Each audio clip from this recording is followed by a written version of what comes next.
우리가 지난주부터 루터의 대교리 문답을 가지고 함께 성경 말씀을 나누기 시작했는데요. 지난주에는 1계명을 함께 보았어요. 그런데 오늘 교환을 보니까 갑자기 3계명이 나왔습니다.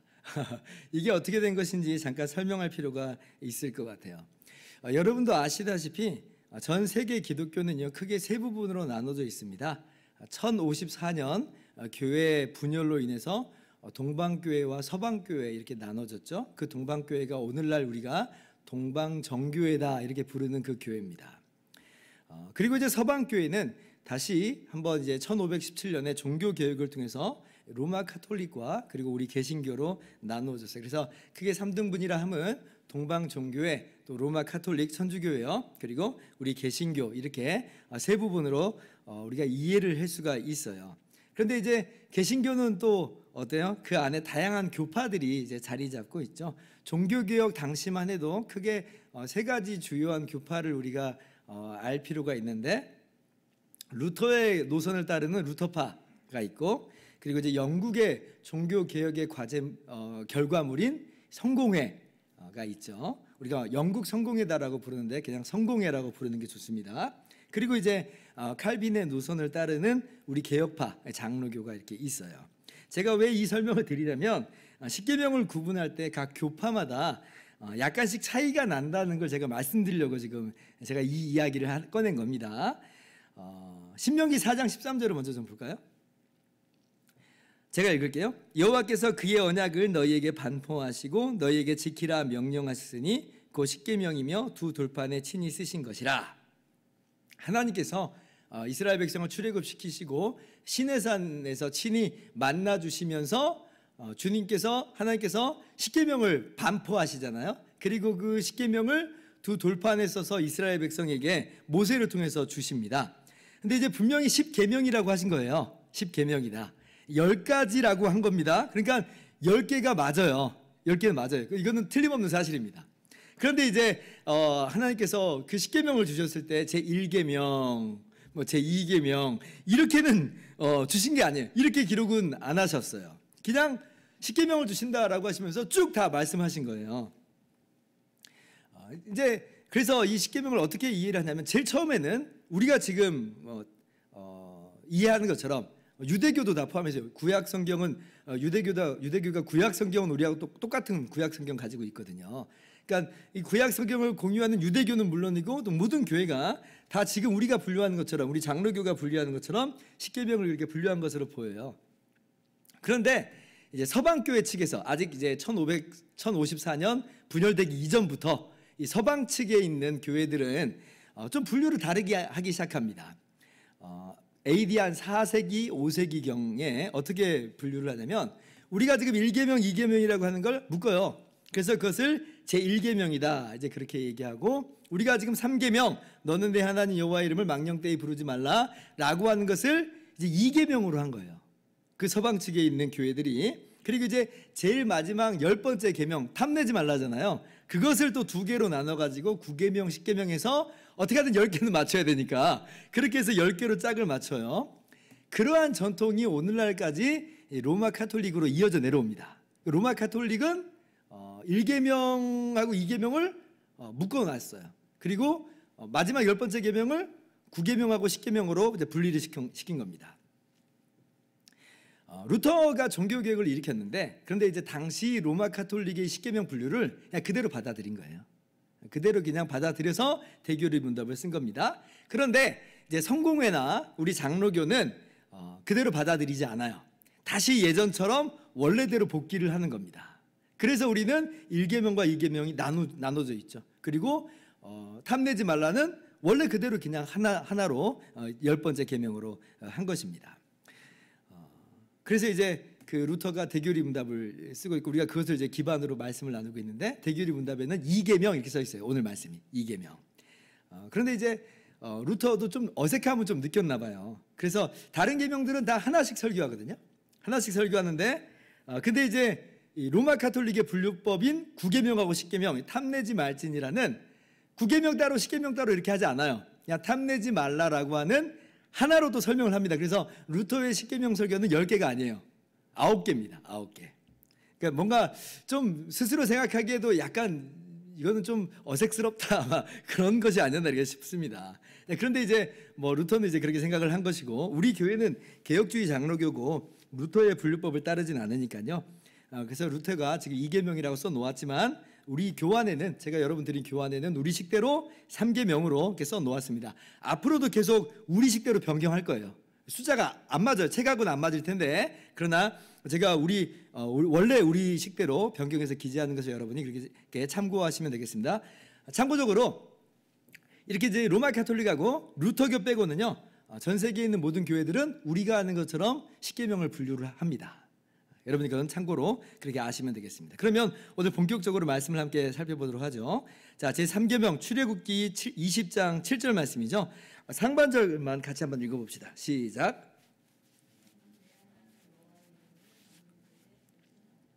너는 내 하나님 여호와 이름을 망령되게 부르지 말라. 자, 루터가 설명을 이렇게 합니다. 여러분 교환을 보세요.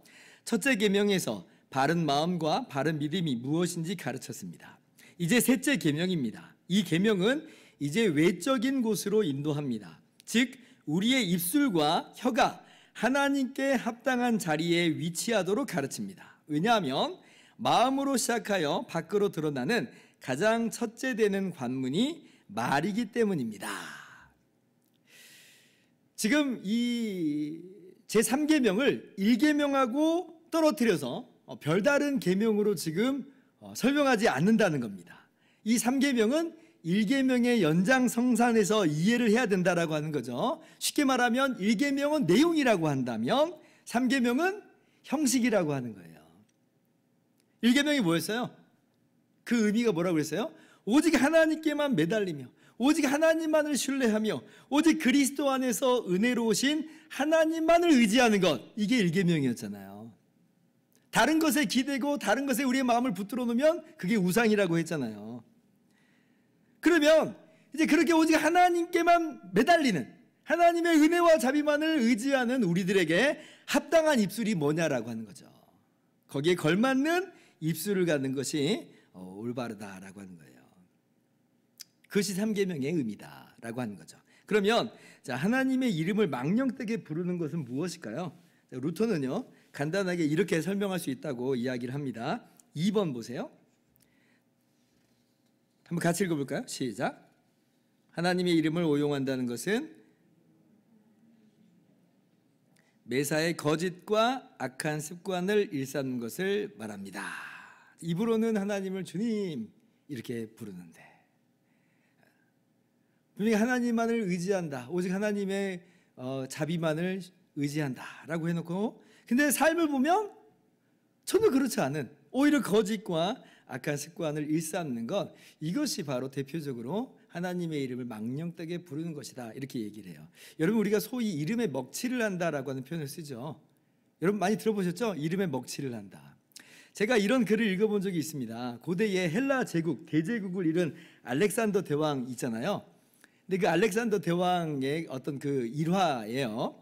근데 이 알렉산더 대왕의 수하에 알렉산더라고 하는 이름이 똑같은 신하가 있었대요. 그러니까 병사가, 이름이 똑같은 병사가 하나 있었대요. 그런데 그 알렉산더라고 하는 병사는 게으르대요. 굉장히 게으르고 형편없는 생활을 하면서 그 알렉산더의 이름에 먹칠을 하고 다니라는 겁니다. 어느 날 알렉산더 대왕의 귀에도 이 병사의 나쁜 소문이 들어간 거예요.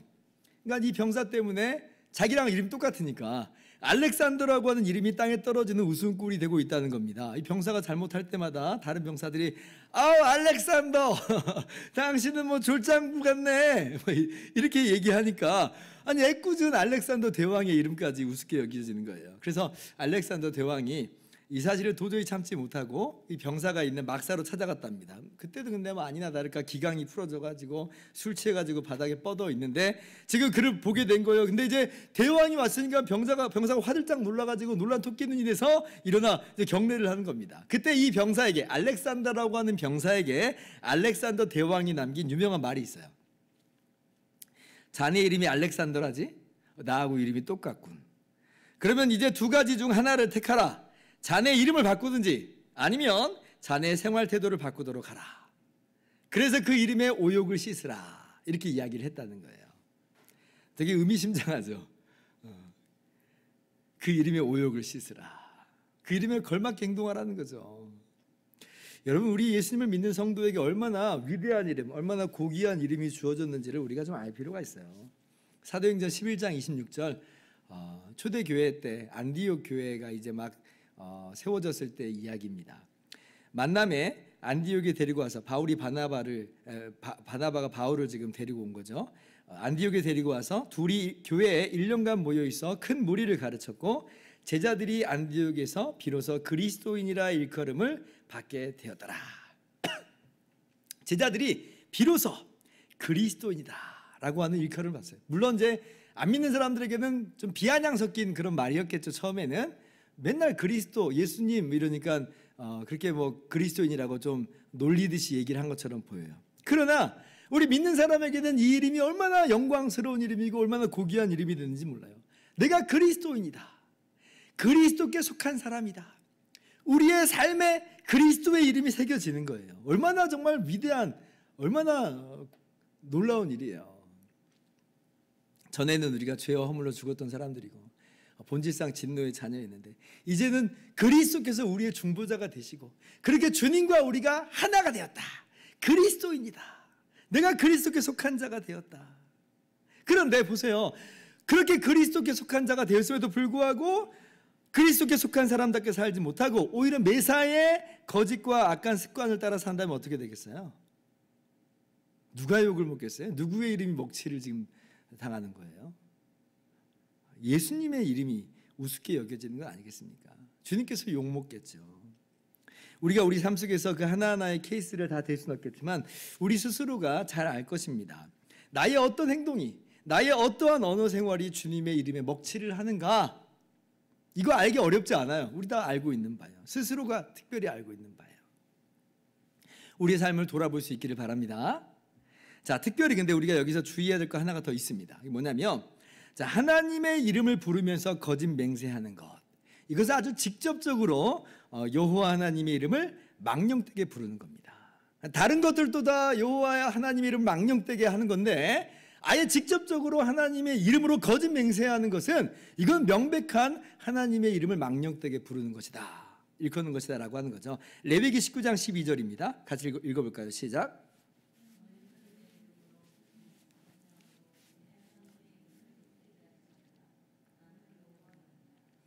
그러니까 거짓 맹세가 뭐라는 거예요? 여호와 이름을 욕되게 하는 거다. 그죠? 여호와 하나님 이름을 망령되게 부르는 거예요.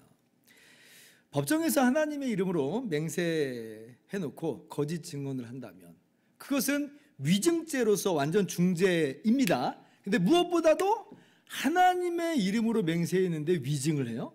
그건 하나님의 이름을 망령되게 하는 거고, 얼마나 그게 하나님 앞에서 큰 죄일까요? 우리가 법정 아니더라도 그렇습니다.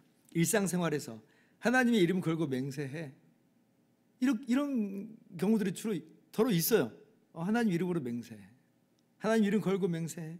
근데 그게 만약에 거짓말이라고 한다면, 야, 얼마나 우리가 하나님을 우습게 알고 있는 건가, 얼마나 상대방으로 하여금 하나님을 우습게 알게 하는 것인가. 야, 그게 네가 믿는 하나님이야? 하나님이 그러래? 대본에 그런 말 나와버리잖아요. 정말 너무나 부끄러운 일이에요. 두려운 일이죠. 온 우주 만물을 창조하신 의롭고 거룩하신 하나님이 그렇게 모욕을 당하게 되는 겁니다. 그러니까 우리가 하나님의 이름으로 거짓말하는 것, 거짓 맹세하는 것은 정말 너무나 치명적인 이 3계명의 위반이에요.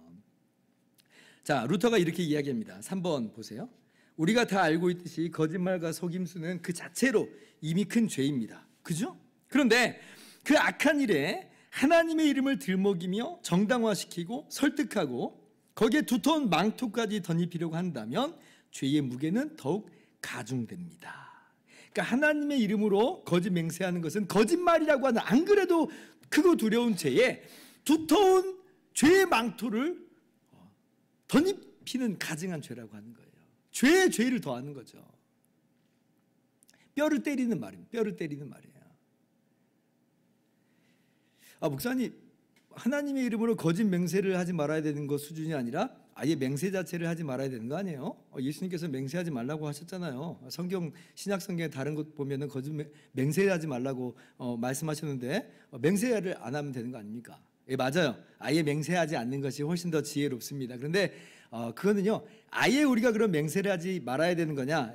그건 좀 이야기를 좀 더 많이 해야 돼요. 예수님께서 그렇게 말씀하신 뜻이 무엇인지를 우리가 좀 깊게 들여다볼 필요가 있는데, 오늘은 뭐 그걸 다 이야기할 수는 없습니다만, 근데 구약 성경의 한 구절 정도 우리가 좀 보면 좀 좋을 것 같아요. 신명기 6장 13절 보세요. 자, 내 하나님 여호와를 경외하며 그를 섬기며 그의 이름으로 맹세할 것이니라. 맹세하는 대목이 나오죠, 오히려. 그리고 오히려 맹세를 할 때는 하나님의 이름으로 맹세를 하라, 이렇게 이야기를 해요. 그래서 맹세 자체가 죄가 되는 것은 아니라고 하는 것을 우리가 구약 성경을 보면 또 알 수가 있는 거예요. 그래서 예수님 말씀이 그렇다면 아예 맹세 자체를 하지 말라는 게 아니구나, 맹세하면 그게 죄다라고 하는 뜻이 아니구나. 오히려 우리가 법정에서 반드시 사실을 증언해야 되는 경우에는 선을 위해서, 그 이웃을 위해서 그렇게 맹세해야 되기도 합니다. 근데 그러나 주님께서 말씀하시는 의미는 이런 것들이, 우리가 통제할 수 없는 환경, 우리가 가진 한계들이 너무나 뚜렷해요. 너무나 제약이 많기 때문에 그래서 우리가 맹세해놓고 지키지 못할 때도 많고, 그리고 잘못 알고 있을 때도 있고, 그러니까 아예 주님께서 교훈하신 것처럼 우리는 맹세하지 않는 것이 훨씬 더 좋다라고 하는 거예요. 그런데 그렇다고 해서 맹세가 죄라는 것은 아니고, 법정에서 사실을 내가 본대로 가난한 사람, 연약한 사람이 지금 오히려 거짓 증언으로 인해서 위험에 빠져 있을 때는 내가 정말 본 바를 그를 위해서 하나님의 이름을 맹세하고서라도 분명하게 이야기할 수 있어야 돼요. 어떤 나에게 피해가 올지라도 그러한 모습을 우리는 가져야 된다라고 하는 거예요. 그래서 하나님의 이름으로 거짓 맹세하는 것, 이것은 치명적이다. 자, 그리고 또 무엇이 하나님의 이름을 망령되이 부르는 거냐라고 할 때 루터는요, 바로 거짓 설교자들의 가르침도 이것도 하나님의 이름을 망령되게 부르는 것이다, 그렇게 이야기를 해요. 제가 읽어볼게요. 그러나 가장 빈번하고 심각한 오용은 양심과 관련된 영적인 곳에서 일어납니다. 거짓 설교자들이 터무니없는 거짓말을 하나님의 말씀인 것처럼 짓거리는 경우가 바로 이에 해당합니다. 짓거린다. 루터는 아주 그냥 적나라하게 표현을 굉장히 많이 해요.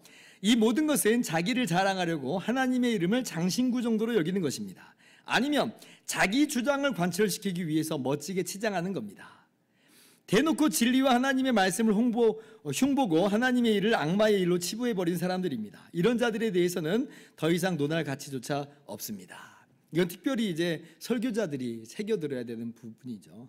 말도 안 되는 거짓 가르침을 하나님의 이름으로 가르치는 것, 이건 정말 심각한 오용입니다. 근데 그것만 아니라 겉으로는 하나님을 내세웠지만 속으로는 말씀이 의미하는 바가 아니라 나의 주장과 나의 유익을 위해서 관철시키기 위해서 설교하는 거라면 그것도 오용이다. 오용이다. 그러니까 이러한 것들이 사실은 다 하나님의 이름을 망령되이 일컫는 것들이다. 우리 설교자들이 정말 새겨들어야 될 지적이었습니다. 그래서 이제 하나님께서 이 3계명을 말씀하시고 그 뒤에 심각한 경고의 말씀을 덧붙이셨죠. 출애굽기 20장 7절 하반절이에요. 같이 읽어봅시다. 시작. 여호와는 그의 이름을 망령되게 부르는 자를 죄 없다 하지 아니하리라. 자, 루터가 이렇게 이야기합니다. 그 때문에 하나님은 이 계명의 심각한 위협의 말씀을 덧붙이셨습니다. 여호와는 그 이름을 망령되게 부른 자를 죄 없다 하지 아니하리라. 이 계명을 어기는 자들에게는 아무 선물도 없고 그 죄를 묵고하지도 않습니다. 하나님께로부터 마음이 떠난 사람은 추호도 가만두지 않으십니다. 마찬가지로 하나님의 이름으로 갖다 붙여대며 거짓을 아름답게 꾸며대는 자들의 행위가 실로라기처럼 작더라도 하나님은 용납하지 않습니다. 그러니까 얼마나 두려워요. 지난주에도 제가 말씀드린 것처럼 루터는 오직 그리스도를 믿음으로 우리가 구원받는 의롭다함을 얻는 것을 아주 분명하게 이야기해요. 오직 은혜. 루터가 정말 얼마나 이것을 바르게 잘 이렇게 회복시켰어요. 그런데 그렇다고 해서 루터가 하나님의 진노를 대수롭지 않게 여긴다든지 하나님의 진노를 삭제하지 않아요. 오히려 루터는 이러한 하나님의 진노와 심판 앞에선 죄인인 우리를 계속해서 명확하게 보게 합니다. 우리가 얼마나 하나님 앞에서 죄인인가. 그러니까 거기에서 하나님의 은혜가 정말 은혜인 거죠. 근데 그러한 죄인을 구원하시는 예수 그리스도 안에서 은혜로우신 하나님께로 달려가도록 자꾸 우리를 그렇게 독려하는 거예요. 그래서 우리가 그러니까 어차피 죄져도 상관없네, 이게 아니라 우리를 그리스도 예수 안에서 이 죄인을 거저 의롭다 하신 하나님의 은혜를 깨달은 자가 그러면 어떻게 살아가야 될까? 라고 다시 한번 또 나가게 하는 거죠. 이 은혜를 거저 받은 우리가 어떤 삶을 살아야 되겠어요? 그렇게 해서 우리가 하나님께 의롭다 받는 거 아니에요. 절대 그렇지 못하다는 걸 루터는 정확하게 이야기를 해요. 그러나 이 은혜를 거저 받은 우리가 당연히 감사함으로 마땅히 방향성을 뚜렷이 하나님 말씀대로 살아가야죠. 넘어집니다. 자꾸 죄 가운데 넘어져요. 그러나 넘어져도 다시 은혜로 일으켜주시는 하나님의 손길로 말미암아 우리 오늘 새벽 설교 의인은 7번 넘어질지라도 다시 일어나려니와 일으키신 하나님의 은혜로 말미암아 다시 그 방향으로 계속 나아가는 거예요. 이것이 바로 우리 신자들의 삶이다라고 하는 것이죠. 우리가 하나님의 이 경고의 말씀을, 하나님의 진노를 우리가 두렵고 떨림으로 알고 있어야 됩니다.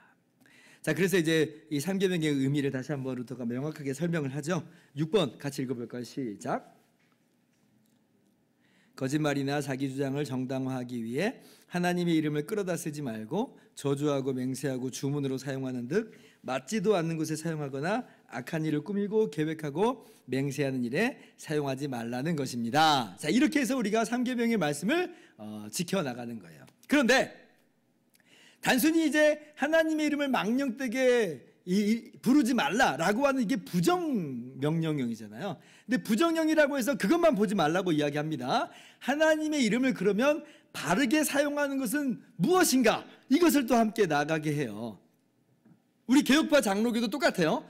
이 십계명을 해설을 할 때 부정문이지만 항상 긍정문의 의미도 함께 들여다보라고 하잖아요. 주님께서 그렇게 가르쳐 주셨잖아요.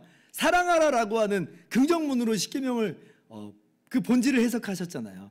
그러니까 긍정문으로도 볼 수 있어야 됩니다. 그래서 루터도 이렇게 이야기를 해요. 7번 하나님의 이름을 망령되게 부르지 말라는 말씀은 오남용의 금지뿐만 아니라 바른 사용을 위한 명령이기도 합니다. 하나님이 우리에게 자신의 이름을 알려주신 이유는 그 이름을 잘 사용하고 잘 쓰라는 것입니다. 예를 들어 봅시다. 그분의 이름으로 바르게 서약하며 그분의 이름을 부를 때에 아까 법정에서 이제 약한 사람을 위해서 손해가 내게 온다 할지라도 위협이 온다 할지라도 하나님의 이름으로 맹세하면서라도 바르게 증언하라고 했죠. 지금 그 이야기예요. 자, 그리고 환난 가운데 그 이름을 찬송할 때에 또 그리고 좋은 일이 생겨서 그분의 이름으로 감사하는 경우 등이 이러한 예입니다. 이것은 이름이 거룩히 여김을 받으시오며라고 주님이 가르치신 기도의 뜻과 동일합니다. 환난 가운데서도 주님의 이름을 찬송할 때 여러분 그것이 내 마음이 정말 주님께 걸려 있습니다 라고 하는 그 내용 아니에요? 내가 다른 것 의지하지 않고 오직 주님만 의지합니다. 그 내용이죠. 환난 가운데서도 주님의 이름을 부를 때 그때 주님이 영광 받으십니다. 내가 받은 많은 좋은 것들이 있어요. 이거 다 주님이 주신 겁니다 라고 하면서 주님의 이름을 향해서 감사할 때 역시 우리 주님께서 영광을 받으시죠. 이것이 하나님의 이름을 바르게 부르는 것이다 라고 하는 거예요. 저는 이 대목을 읽을 때에 누가 떠올랐냐면 다윗이 떠올랐어요. 다윗이. 이 사무엘상 17장 45절 보면 이제 이스라엘과 블레셋 가운데 전쟁이 벌어졌고 그리고 블레셋 가운데 누가 지금 앞장서 있냐면 골리앗이라고 하는 거인 장수가 용맹한 장수가 블레셋의 선봉으로 나서가지고 이스라엘을 모욕하고 있었죠. 그때 다윗이 소년인데도 불구하고 군인도 아님에도 불구하고 그 골리앗과의 싸움으로 나아갑니다. 그때 이런 얘기를 해요. 다윗이 블레셋 사람에게 이르되 너는 칼과 창과 단창으로 내게 나오거니와 나는 만군의 여호와의 이름 곧 네가 모욕하는 이스라엘 군대의 하나님의 이름으로 너에게 나아가노라. 다윗이 골리앗 앞으로 싸워 나갈 때 그때 다윗이 뭘 들고 나간다고요? 하나님의 이름. 물맷돌 들고 나가죠. 물맷돌 들고 나갑니다. 근데 정말 다윗이 들고 나가는 건 뭐냐면 내가 물맷돌 들고 나간다 이게 아니고 이스라엘 군대의 하나님의 이름으로 내게 나아가노라. 다윗이 정말 하나님의 이름을 바르게 사용하고 있어요. 그리고 이렇게 다윗이 하나님의 이름으로 나아갔을 때 어떤 일이 벌어졌는지 우리가 성경을 통해서 잘 알고 있죠. 다윗이 물맷돌을 딱 던지니까 그 물맷돌이 골리앗의 이마에 딱 정확하게 박혀요. 쓰러집니다. 손가락 하나 되지 않고 이 물맷돌 하나만으로도 골리앗을 쓰러뜨리고 이기게 된 것이에요. 소년 다윗 도저히 이길 수 없는 그런 싸움이라고 생각했지만 그러나 오히려 골리앗이 무너졌습니다. 물맷돌의 위력이에요? 물맷돌의 위력이 아니라 다윗의 재능이 아니라 다윗이 들고 나갔던 하나님의 이름의 능력입니다. 베드로 사도 역시 동일하게 선포합니다. 같이 한번 읽어봅시다. 사도행전 3장 6절 시작. 베드로가 이르되 은과 금은 내게 없거니와 내게 있는 이것을 내게 주노니 나사렛 예수 그리스도의 이름으로 일어나 걸으라 하고, 주님의 이름은 도저히 일어날 수 없다고 여겨진 사람마저 일으켜 세우시는 능력이에요. 이것이 주님의 이름의 능력입니다. 루터가 이렇게 이야기해요. 8번 악마는 늘 우리 주위를 둘러싸며 죄, 수치, 고통, 궁핍으로 위협합니다. 그러나 악마가 가장 듣기 싫어하고 견딜 수 없는 장소가 있습니다. 바로 하나님의 이름을 향한 외침이 가득한 마음입니다. 하나님의 이름 부를 때 여러분 거룩한 이름을 항상 입에 두십시오. 악마는 우리를 상하게 하려고 덤벼드나 결코 그렇게 할 수 없습니다. 우리가 하나님의 이름을 부르는 이상, 우리 마음 가운데 하나님의 이름을 부르는 외침이 가득한 이상 악마는 결코 우리를 어떻게 할 수가 없어요. 여러분 아무리 삶이 어렵고 힘들어도 우리가 하나님의 이름을 부를 때 마귀는 견딜 수 없어 합니다. 우리가 죄와 수치로 인해서 고통스러워도 주 예수 그리스도의 이름을 부를 때에 마귀는 버틸 수가 없는 거예요. 하나님의 이름의 능력 우리가 바로 보아야죠. 그렇게 하나님의 이름을 불러야죠. 여러분 하나님의 이름이 얼마나 강력한 힘과 능력이 됐는지, 우리가 부르는 주님의 이름이 얼마나 강력한지, 우리 주님이 얼마나 강하고 위대하신지를 분명히 깨닫고 여러분 마음에서 하나님의 이름을 부르고 여러분 입술 가운데 하나님의 이름을 부르면서 하나님을 예배하고 하나님을 높이고 하나님의 도우심을 구하고 그렇게 나아갈 때에 오늘도 놀라운 승리의 역사를 우리는 누리게 될 것입니다. 이제 말씀을 마칩니다.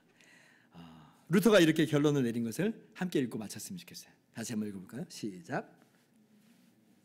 하나님의 이름의 오남용을 피하고 바르게 사용하는 방법을 배웠습니다. 이 계명의 가르침은 단순히 말의 사용에 국한되지 않습니다. 습관을 형성하고 삶에 녹아들게 하라는 것입니다. 분명히 명심할 것은 하나님의 이름을 바르게 사용하면 하나님이 진심으로 기뻐하시고 그 사용에 대해 풍성히 갚아주신다는 사실입니다. 반대로 하나님의 이름을 오용하는 자를 무섭게 벌하십니다. 함께 기도하겠습니다.